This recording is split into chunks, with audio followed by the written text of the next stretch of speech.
This is मेघना और आज है मेरे साथ अमित सर। सर कैसे हैं आप? मैं बहुत अच्छा हूँ, आप कैसी हैं? सर बहुत अच्छा लग रहा है, बैक टू बैक आप आ रहे हैं और धमाकेदार फिल्म सीरीज लेकर आ रहे हैं, तो क्या कहना चाहेंगे पहले? क्या कहना चाहूँगा, अच्छा है, खुशी हो रही है। काम हम लोग करते हैं, मेहनत से करते हैं। हम ही नहीं करते हैं, बहुत सारे लोग, बहुत बड़ी टीम होती है जो करती है, और जब वो काम बाहर आता है तो अच्छा ही लगता है। सर सावरकर के बारे में पहले बताइए, मतलब जब आपके पास स्क्रिप्ट आई तो क्या फील कर रहे थे?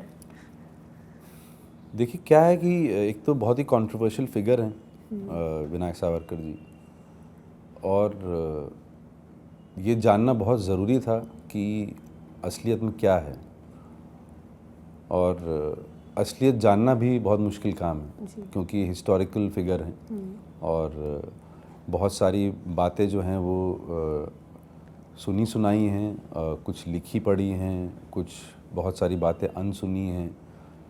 तो जब स्क्रिप्ट आई तो उसमें ऐसा मेरे दिमाग में खुलासा हुआ कि अरे ये तो मुझे पता ही नहीं था, और जिन भी चीज़ों के बारे में उन पे उंगलियां उठाई जाती हैं, अच्छा वो उन्होंने इसलिए किया, इसलिए नहीं किया, यू नो। तो आई ओपनर था बहुत बड़ा, और ऑटोमेटिकली फिर आपका मन करता है कि और जानूँ मैं।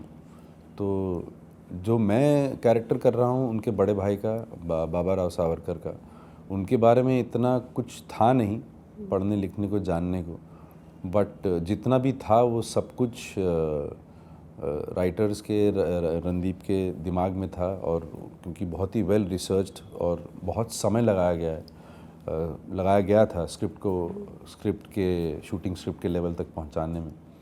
तो आई थिंक सबसे ज़्यादा इन्फॉर्मेशन स्क्रिप्ट के थ्रू ही मिली मुझे, और बातचीत के थ्रू मिली। सर इसमें आप बड़े भाई का किरदार निभा रहे हैं और आपका और रणदीप का जो रिलेशन है वो भी समथिंग ऐसा ही है, मतलब ऐसा देखा गया है। हाँ, वो रियल लाइफ में मैं एक्चुअली बड़ा हूँ उनसे, बट वो मेरे बड़े भाई जैसी हरकतें करते हैं मेरे साथ। तो मतलब ऑन स्क्रीन ऐसा कुछ था आपका जैसे जो रियल में आप नहीं, मुझे याद है जब उन्होंने बोला कि तुम बाबा राव सावरकर करो, क्योंकि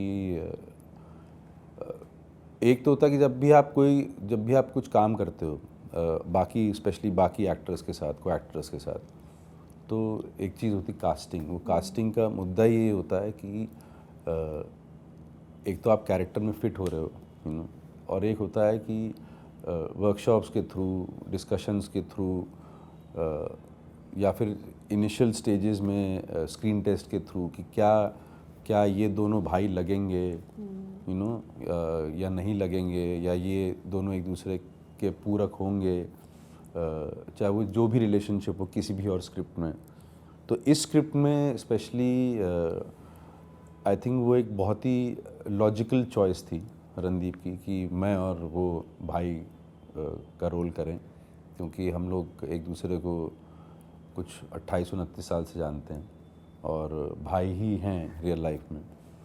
तो कम से कम वो जो पार्ट था प्रिपरेशन का, एक रिलेशनशिप इस्टेब्लिश करने का दो एक्टर्स में, वो एलिमिनेटेड, वो ऑलरेडी इस्टेब्लिश था, तो एलिमिनेटेड था। तो एक उनके लिए एक सरदर्दी कम थी।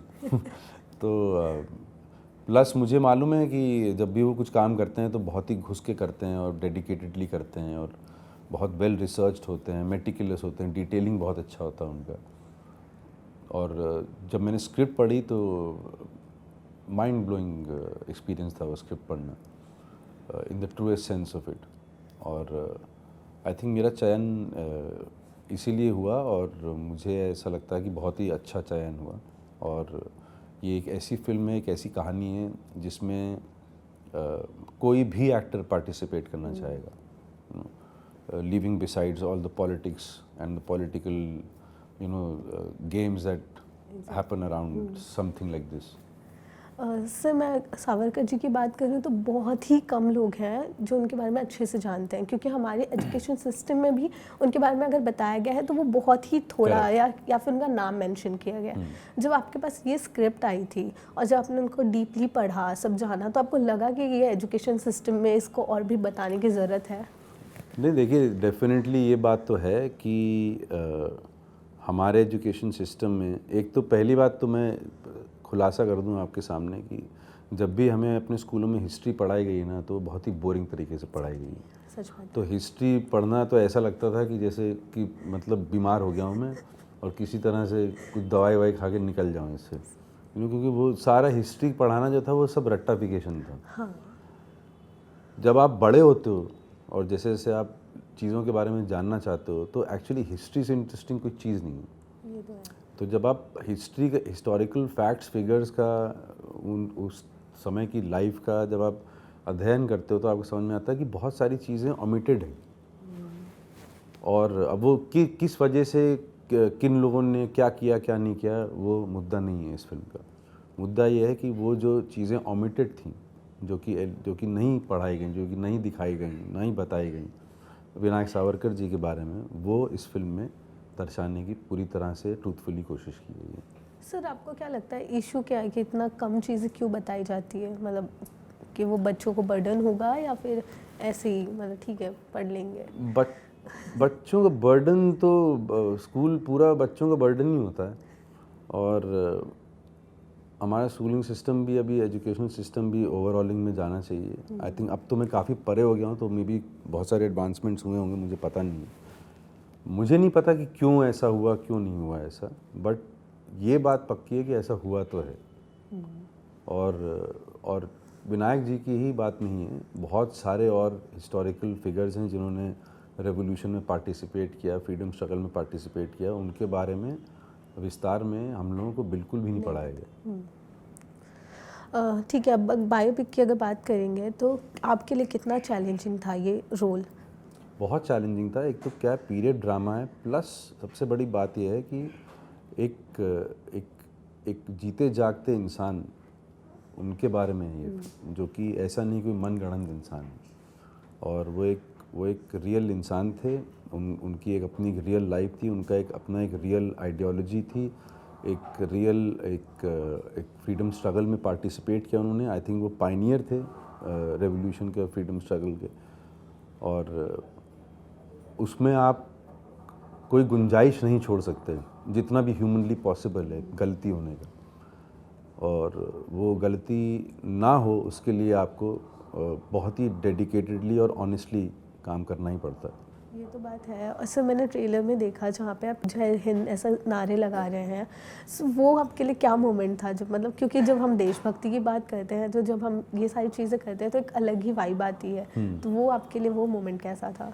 रोंगटे खड़े करने वाला है। और वो जो सीन है उसमें वो आप जब फिल्म में देखेंगे तो थोड़ा और विस्तार में दिखाया गया। वो सीन की शुरुआत और जहाँ पे वो जो सीन है जहाँ पे वो एंड होता है, वो रोंगटे खड़े करने वाला एक्सपीरियंस था। और क्योंकि इतने सारे जो जूनियर्स थे इन्वॉल्व उसमें, और एक बहुत ही पायस जगह, एक फ्रॉम योर हार्ट, एक बहुत ही पायस जगह से वो जो भी किया जा रहा था एक्टिविटी वो किया जा रहा था, और उसका एक बहुत सॉलिड पर्पस था, एक लार्जर कॉज था, इन द सेंस कि आप अपने से उठ के एक समूह के साथ पूरे देश के लिए कुछ करने की कोशिश कर रहे हो, कुछ स्टार्ट करने की कोशिश कर रहे हो। मैं आपसे बात कर रहा हूँ तभी भी अभी ऐसे गूस फ्लैश हो रहा है मुझे। तो बहुत अच्छा था वो। मुझे याद है जब मैं वो नारा लगा रहा था, वो एक क्योंकि फिल्म की शूटिंग में एक बार तो करना नहीं होता है, 25 बार करना होता है अलग अलग टेक्स के लिए। तो आवाज़ भी चली गई थी, बट वो तब भी कहीं से निकल रही थी आवाज़ में। तो बहुत ही एनरिचिंग एक्सपीरियंस था वो। सर नर्वस हैं आप इस फिल्म के लिए, क्योंकि ये एक बायोपिक है तो लोगों तक उतना पहुंचना और सही जो मतलब सही दिखना चाहिए ऑडियंस को जो इस फिल्म के द्वारा आप दिखाना चाहते हैं? मैं नर्वस नहीं हूँ, मैं एक्साइटेड हूँ। मैं ये ज़रूर जानना चाहूँगा कि अगर 100 में से अगर 10 भी लोग जिनको गलतफहमी थी विनायक जी के बारे में, अगर वो कन्वर्ट हो गए, उनकी फीलिंग्स जो हैं कन्वर्ट हो गई, तो I think it's a win win situation for the film. Sir अगर आपको चांस मिलता है कोई बायोपिक करने के लिए जो कि आप मेन कैरेक्टर होंगे तो वो कौन सा होगा? मैंने सोचा नहीं ऐसा कभी। हाँ, ऑनेस्टली मैं इसका जवाब नहीं दे सकता आपको अभी, क्योंकि बट फिर भी मतलब ऐसा कुछ नहीं, देखिए ये क्या है ना, जब भी हिस्टोरिकल फिगर्स की बात आती है कि मैं क्या प्ले करना चाहूँगा, तो बहुत ही रिस्पॉन्सिबिलिटी वाला स्टेटमेंट होना चाहिए। मैं बिल्कुल भी रिस्पॉन्सिबल नहीं हूँ कि नहीं अभी इस सर। क्वेश्चन का आंसर देने में। ओके, ऑडियंस को लास्टली क्या कहना चाहेंगे और इस फिल्म के बारे में, और कुछ जो मैं आप लोगों से यही कहना चाहूँगा कि जो भी आपके मन में शंका शुबा है, जो भी आपका ओपिनियन है विनायक जी के बारे में और इस फिल्म के बारे में, आप उसको रखें, लेकिन इस फिल्म को देखें ज़रूर, क्योंकि शायद ऐसा हो सकता है और मुझे यकीन है कि ऐसा होगा कि आपकी भावनाएं और आपकी धारणाएं बदल सकती हैं ये फिल्म देखने के बाद। Thank you so much sir, and wishing you all the best for this film. Thank you. Thank you. Thank you so much.